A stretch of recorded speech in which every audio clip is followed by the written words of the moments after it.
नमस्कार दोस्तों, मैं गनिका सिंह स्वागत करती हूँ आप सभी का आपके अपने चैनल गनिका आजवे में। कैसे हैं आप सब, ये बताने के लिए हमेशा की तरह कमेंट बॉक्स में ओम नमः शिवाय जरूर लिखें। तो चलिए दोस्तों, आज इस वीडियो में हम जानेंगे जीवित पुत्री का नहाय खाए से पारण तक के संपूर्ण नियम विधि। कौन कौन से ऐसे कार्य हैं जो नहाय खाए के दिन पे हमें जरूर से करने हैं, पारण हमें कैसे करना है, व्रत के दिन किन किन बातों का हमें ध्यान रखना है। ठीक है, जितिया का व्रत जो होता है वो बहुत ही महत्वपूर्ण होता है और बहुत ही ध्यान पूर्वक ये व्रत किया जाता है। तो अच्छे से वीडियो को देख लीजिएगा, सुन लीजिएगा, ठीक है, ताकि हमारे द्वारा कोई भी ऐसी गलती ना हो जितिया व्रत के दिन जिससे हमें दोष लगे और हमारा व्रत जो है वो खंडित हो जाए। तो चलिए हम वीडियो को ज्यादा लंबा नहीं करते हुए सीधा हम वीडियो को शुरू करते हैं। उससे पहले दोस्तों एक छोटी सी आप सभी से रिक्वेस्ट है, अगर आप सभी के लिए वीडियो हेल्पफुल होता है तो प्लीज एक लाइक जरूर करें और इसके साथ ही मेरे चैनल को सब्सक्राइब करके बेल आइकन को प्रेस कर दें ताकि मेरी आने वाली वीडियो की सभी नए नोटिफिकेशन आप सभी के पास सबसे पहले पहुंचे। तो चलिए हम वीडियो को शुरू करते हैं। सबसे पहले तो मैं आप सभी को बता दूं कि जितिया का व्रत आसीन माह के कृष्ण पक्ष की अष्टमी तिथि को हम व्रत रखते हैं और 3 दिवसीय ये व्रत होता है। नहाय खाए से प्रारंभ होता है और पारण पर ये व्रत जो है वो समाप्त होता है। ठीक है, पहले भी मैं वीडियो डाल चुकी हूँ दो, तो आप लोग चाहे तो चेकआउट कर सकते हैं। तो इस वीडियो में मैं इतना नहीं बताऊंगी क्योंकि वीडियो जो है वो बहुत ही लंबा हो जाता है। तो चलिए सबसे पहले तो आप लोगों को कुछ सवाल है वो जान लेते हैं। तो सबसे पहला सवाल है कि क्या पहली बार हम इस साल 2025 में ये व्रत कर सकते हैं। तो देखिए, मैंने पहले भी बताया हुआ है कि इस बार 2025 में हम जो है वो व्रत उठा सकते हैं पहली बार। ठीक है, आप लोगों ने बोला था कि पितृपक्ष में हम नया व्रत उठा सकते हैं। तो एक चीज मैं आप सभी को बता दूं कि जितिया का व्रत पितृपक्ष में ही पड़ता है और हम उठाते हैं। ठीक है, तो जितनी भी मेरी बहनें हैं जिनको उठाने का मन है, इस बार करने का मन है, वो आराम से जो है वो इस बार जितिया का व्रत पहली बार कर सकती हैं। ठीक है, दूसरी चीज क्या है कि कौन कौन सी ऐसी सामग्री है जो हमें इसमें नई लेनी है, कोरा हमें चाहिए, और कौन कौन सी ऐसी चीजें हैं जिसे हम पुराना भी यूज कर सकते हैं। तो सबसे पहला तो मैं इसमें बता दूं कि जितिया के व्रत में कोरे वस्त्र का कोई नियम नहीं होता। हम कोरा वस्त्र नहीं पहनते हैं क्योंकि ये व्रत जो है वो पितृपक्ष में पड़ता है। तो ना हम नई चूड़ी पहनते हैं, ना नई साड़ी पहनते हैं, ना कुछ भी मतलब नया यूज नहीं करते हैं। लेकिन कुछ कुछ घरों का नियम होता है कि जितिया में कोरे वस्त्र पहनकर ही व्रत किया जाता है या पहली बार उठाया जाता है। तो आप लोग देख लीजिएगा, अगर ऐसा हो तो हम कर सकते हैं, ना हो तो कोरे का इसमें कोई नियम नहीं है। ठीक है, साफ सुथरा धुलाया हुआ साड़ी पहनकर भी हम ये व्रत जो है वो कर सकते हैं। ठीक है, पहला तो ये हो गया। दूसरी चीज क्या है कि जितिया हमें कोरा ही लेना होता है। ठीक है ना, जितिया का जो धागा होता है वो हम पुराना यूज नहीं कर सकते हैं, नया जितिया हमें हर साल लेना होता है। ठीक है, अगर हम सोने का भी बनवाते हैं, ठीक है, सोने का अगर हम बनवाते हैं फिर भी हमें जितिया का धागा जो है वो जरूर लेना चाहिए। धागा जो है वो बहुत ही शुभ माना जाता है। ठीक है ना, तो जितिया हमें नया लेना है, सोने का हो तो भी। ठीक है, ठीक है, बाकी इसमें कोई नया का नियम नहीं है। हम पुराने से साफ और सुथरा धुला वस्त्र से हम पहनकर पूजा कर सकते हैं। तो चलिए सबसे पहले मैं आप सभी को बता दूं कि जिनकी सास है उनको कैसे व्रत करना है और जिनकी सास नहीं है उनको किन बातों का ध्यान रखना है ताकि हमसे गलती ना हो। तो सबसे पहले तो नहाय खाए से ये व्रत प्रारंभ हो रहा है। उससे पहले मैं बता दूं कि इस बार 2025 में ये व्रत रखा जाएगा 14 सितंबर को, दिन रहेगा रविवार। ठीक है, और 13 सितंबर दिन शनिवार को हमें नहाय खाए की विधि करनी है और 15 सितंबर दिन सोमवार को व्रत का पारण करना है। ठीक है, आई बात समझ में।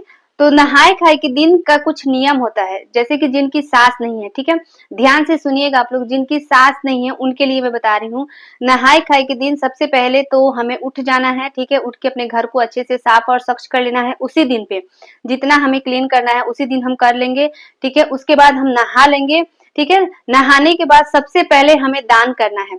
ठीक है, नहाय खाए के दिन पे ही जिनकी सास नहीं है वो क्या क्या दान होता है, तो इसमें आटे का दान किया जाता है। नहाय खाए के दिन पे आटा, दाल, सब्जी, मिर्च, अचार, ठीक है, हल्दी, नमक, ये सभी चीजें दान होता है। और जो है वो सिंदूर दान किया जाता है। अगर हमारी सास सुहागिन मरी होती है तो हम सिंदूर भी उसी टाइम पे दान करते हैं। ठीक है, ये नहाय खाए के दिन के मैं बता रही हूँ। नहाने के बाद पहले हमें दान करना है, उसके बाद हमें जो है अपना भोजन इत्यादि जो भी बनाकर हम जो है वो पालेंगे। ठीक है, तो ऐसे जिनकी सास नहीं है वो ये नियम जरूर करेंगे, ठीक है। जिनकी सास है उनको दान देने की कोई जरूरत नहीं है, अच्छे से अपना स्नान ध्यान करके इसके बाद जो है जो भी हम भोजन वगैरह खाते हैं खा लेंगे। लहसुन प्याज इस दिन हम नहीं खाते हैं, ठीक है।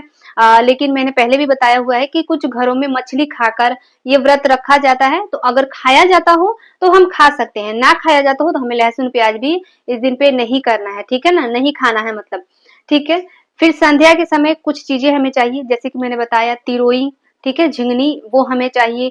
दही चूड़ा मंगाकर हमें रख लेना है, क्योंकि रात में हम जो है वो उठंगन बनाते हैं, ठीक है, उठंगन बोला जाता है उसको। उसमें कई कई घरों में जो है वो घी में पूरी छान कर बनाते हैं, कई घरों में जो है वो मीठे पुए गुलगुले बनाए जाते हैं, जिनके घर मछली चढ़ता है वो मछली बनाते हैं।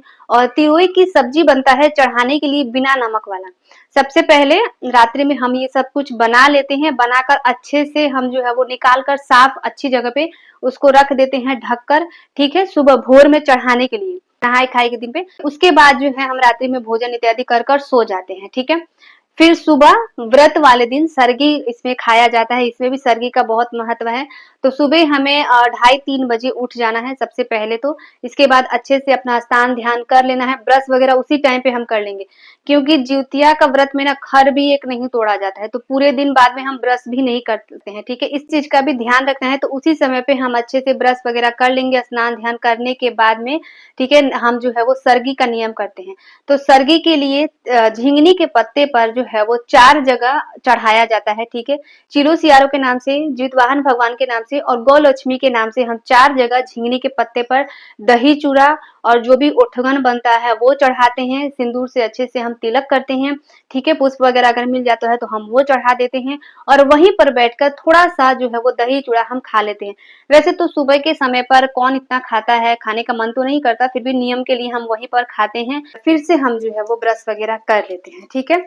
इसके बाद जो भी हमारा घर झाड़ू पोछा हो या घर मतलब झाड़ना पोछना हो या कोई भी काम हो, वो सभी कार्य वगैरह हम कर लेते हैं। पूरे दिन हमें ज्यादा काम काज नहीं करना चाहिए, ठीक है।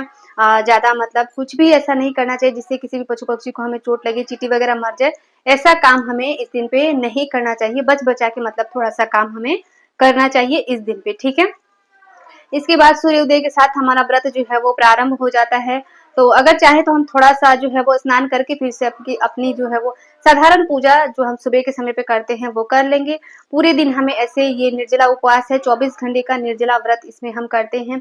फिर संध्या के समय हम जो है वो पूजा करते हैं, ठीक है। इसका जिउतिया व्रत का पूजा जो है वो संध्या के समय पे होता है। तो संध्या के समय पे हम पूजा करते हैं, नदी नहाने जाते हैं। कुछ लोग जो है वो घर ही पर कलश रख के पूजा करते हैं, तो आप लोग देख लीजिएगा। हम जो है वो नदी पर नहाने जाते हैं, महिलाओं के साथ में एक साथ हम जाते हैं। तो कलश रख के हमारे यहाँ पे पूजा नहीं होता है। हम जो है वो नदी पर स्नान करने जाते हैं, वहीं पर हम जो है वो जिउतिया का पूजा करते हैं, जिउतिया चढ़ाते हैं, ठीक है। गंगा माता का हम वहीं पर पूजा करते हैं। हमारे यहाँ पे इस प्रकार से होता है।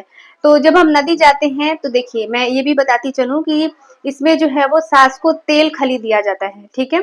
खली और तेल हम सास को झिंगनी के पत्ते पर ही देते हैं और जो है वो सरसों पीसकर हम थोड़ा-सा लेकर जाते हैं साथ में, वही लगाकर हम वो सास को भी हम चढ़ाते हैं और वही लगाकर हम जो है वो स्नान करते हैं। इस दिन पे साबुन, शैम्पू का यूज़ नहीं किया जाता है। तो ये 3 चीज़ जो है वो हम जो है वो सास को देते हैं और पुराना वाला जो जिउतिया होता है वो भी हम साथ लेकर ही जाते हैं और वहीं पर नदी पर जो है वो झिंगनी के पत्ते पर बहात कर उसके बाद हम आते हैं, ठीक है। और नया जिउतिया वहीं पर हम चढ़ाते हैं। तो हम जो है वो नदी पर ही हम पूजा करते हैं, झिंगनी के पत्ते पर ही है जो फल प्रसाद सब हम चढ़ाते हैं, जिउतिया चढ़ाते हैं, जो कुछ भी होता है अपना पूजा पाठ हम अच्छे से करके, ठीक है। सिंदूर वगैरह वहीं पर चढ़ा के गंगा माता को सिंदूर वगैरह चढ़ा के पीला सिंदूर इसमें चढ़ाया जाता है। चढ़ाकर स्नान आदि करके उसके बाद जो है हम घर पर वापस आ जाते हैं, ठीक है। इसमें भी एक चीज मैं बता दूं कि इस दिन पे हमें ध्यान क्या रखना है कि जिनकी सास नहीं है वो व्रत के दिन सिंदूर नहीं लगाएंगे, ठीक है। जिनकी सास नहीं होती है वो व्रत वाले दिन सिंदूर जो है वो नहीं लगाते हैं, जिनकी सास है वो लगा सकती है, ठीक है। और जिनकी सास नहीं है उनको सिर से स्नान करना होता है। सिर से स्नान करके बालों को खुले रखना होता है ताकि पानी टपके और इसी से हमारी सास का तर्पण होता है। लेकिन यहीं पर जिनकी सास है वो अगर सिर से ना भी स्नान करे तो भी कोई बात नहीं, कर ले तो भी कोई बात नहीं। वैसे हम व्रत में सिर से स्नान करते हैं तो इससे हमें प्यास वगैरह थोड़ा कम ही लगता है, तो सिर से स्नान कर लेना चाहिए, तो हम कर सकते हैं, ठीक है। तो इसी तरीके से हमें कर लेना है। बाकी का श्रृंगार का अगर मैं बोलूँ तो जैसे मैंने पहले ही बताया, नया का इसमें कोई नियम नहीं होता है। जो है हम सिंदूर वगैरह लगा सकते हैं, महावर वगैरह सब कुछ कर सकते हैं। बस ध्यान वही रखना है कि जिनकी सास नहीं है वो सिंदूर ना लगाए, ठीक है। तो हम नदी से जब वापस आते हैं तो वो फल प्रसाद जो है हम वैसे ही रख देते हैं। जूतिया जो है वो व्रत वाले दिन नहीं पहना जाता है, दूसरे दिन पारण वाले दिन हम पहनते हैं, ठीक है, सास को चढ़ाने के बाद। हमारे यहाँ पे ऐसे होता है।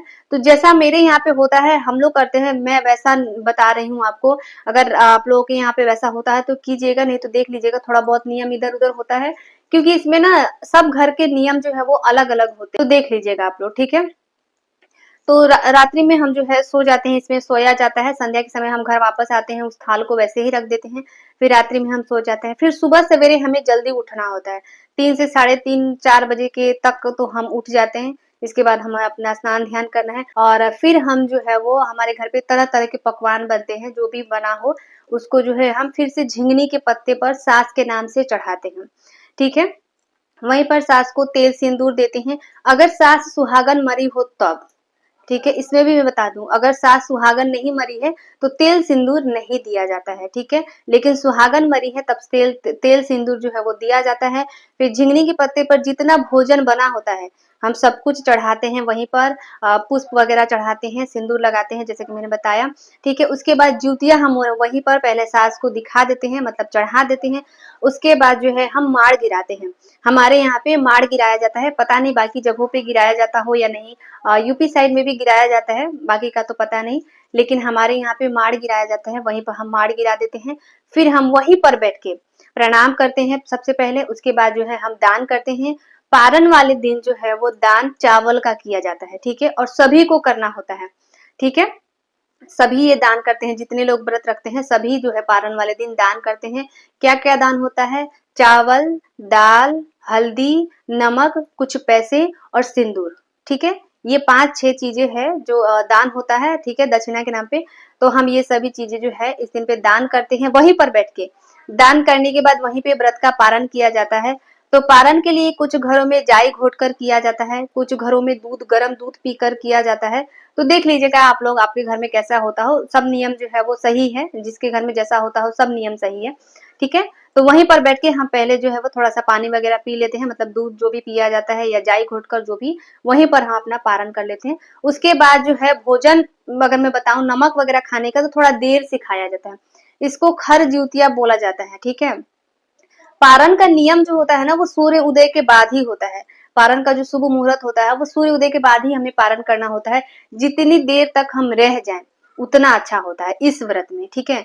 इसीलिए इसको खर ज्यूतिया बोला जाता है। जितनी देर हम इसमें रहते हैं उतना ही हमारे लिए, हमारे बच्चों के लिए अच्छा होता है, ठीक है। तो हमें ज्यादा जल्दीबाजी नहीं करना है, पारण का थोड़ी देर से ही करना है, ठीक नहीं होता है। सूर्योदय के बाद हम कभी भी कर सकते हैं, अपने ऊपर है कितनी देर हम रह सकते हैं, ठीक है। तो पानी वगैरह हम पी लेते हैं, बाकी जो भोजन इत्यादि है वो हम थोड़ा देर से करते हैं। और जितने भी घर में बड़े बुजुर्ग है सबको हम प्रणाम वगैरह कर लेते हैं। और उसके बाद जो है हम जूतियां पहले पहनते हैं, इसके बाद जो है हम अपने बच्चों को पहनाते हैं, ठीक है। तो इस प्रकार से ये व्रत किया जाता है। मैंने बहुत ही साधारण विधि से आप लोगों को बताया है, जैसा हम करते हैं वैसा मैं आपको बता रही हूँ, ठीक है। इसमें से थोड़ा नियम इधर उधर अगर होगा तो आप लोग मिला लीजिएगा। बाकी का जो है 14 सितंबर को ये व्रत रखा जाएगा, ठीक है। दिन रहेगा रविवार, और इस दिन पे बाल वगैरह हमें जो है नहीं धोना है, साबुन शैम्पू नहीं करना है, बालों को काटना नहीं है, नेल कट वगैरह नहीं करना है, इन सब चीजों का ध्यान रखना है, ठीक है। गुस्सा वगैरह मतलब नहीं करना है, ठीक है। आई बात समझ में? तो आशा करती हूँ आज का वीडियो आप लोगों के लिए बहुत ही हेल्पफुल होगा। वीडियो अगर हेल्पफुल होता है तो प्लीज एक लाइक जरूर करें। इसके साथ ही मेरे चैनल को सब्सक्राइब करके बेल आइकन को प्रेस कर दें, ताकि मेरी आने वाली वीडियो की सभी नए नोटिफिकेशन आप सभी के पास सबसे पहले पहुंचे। तो मिलती हूँ मैं आप सभी से फिर एक नए वीडियो में, तब तक के लिए नमस्कार।